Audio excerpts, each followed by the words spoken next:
This is 10 News at 5. The Boy Scouts of America fought to keep what we're about to show you hidden.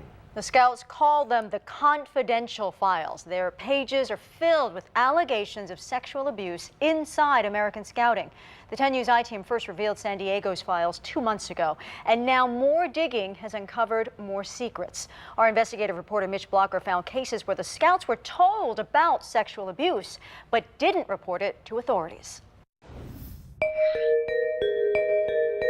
San Diego is home to at least 35 examples of alleged sexual abuse in Scouting, including the stories of these former Scout leaders. Have you heard about abuse within the Boy Scouts of America before? Oh, yes. Yes. For 15 years, Phyllis Chess prosecuted sex crimes against children, including children in Scouting. She prosecuted John Atwood in 1992. The now convicted sex offender was well known to the Scouts. Their file on Atwood documents allegations in August 1991 that he molested a Scout in a San Diego hotel room. Did the Boy Scouts of America help you in any way? Did they alert you that this was happening? They didn't alert me. Did they alert the police?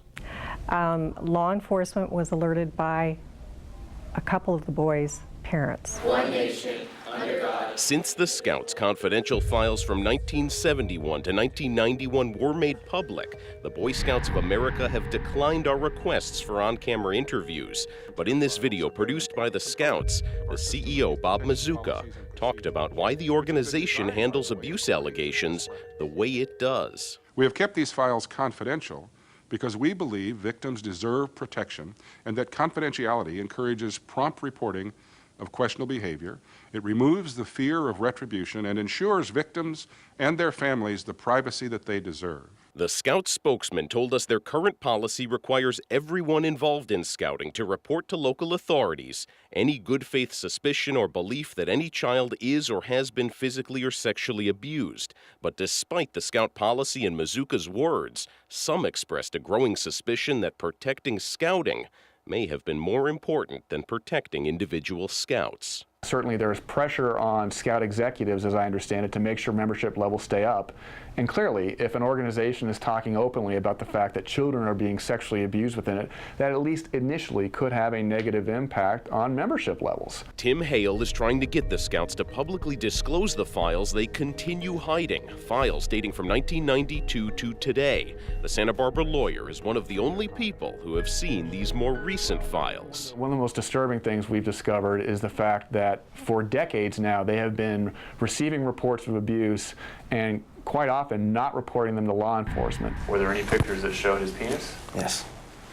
So he didn't have clothes on in that picture? He did have clothes on. Okay, but his penis was exposed? Yes. Okay. Did you take that picture? Yes. Hale sued the Scouts because this man, former Scout leader Al Stein, molested his client. Al Stein is now a registered sex offender turned in by his victim's mother in Santa Barbara. Hale says a Scout executive tried to keep the case away from police. A Scout executive attempted to prevent her from reporting that crime to law enforcement. If our client's mother had not resisted that attempt by the Scout executive, Al Stein undoubtedly would be roaming the streets free, and he would have abused again. The Scouts deny discouraging anyone from reporting suspected abuse within Scouting. In fact, we found confidential files from 1971 to 1991 which did result in criminal prosecution. Thomas Wood, Rodney Stark, and Raymond Weeks were all San Diego Scoutmasters during those years. The Boy Scouts kept confidential files on all three.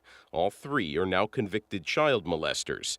But like hundreds of files we reviewed, these three show no evidence the Scouts told police about the allegations. We asked the Scouts for specific examples where they told police about suspected abuse. They have not responded to that question.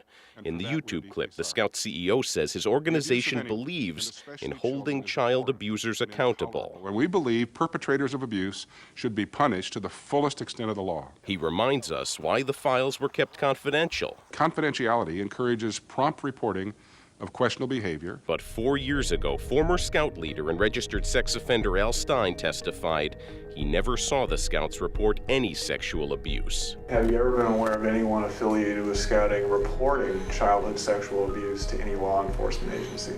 No. Now tomorrow at 5, we'll let you hear more of what Al Stein said under oath and reveal something the Scouts didn't want you to see, an internal memo to Scout executives which seems to lay the foundation for how Scouts handled all those abuse allegations. Raises so many troubling questions, Mitch. All right, we look forward to a report tomorrow. Thanks, Mitch. Thank you, Mitch.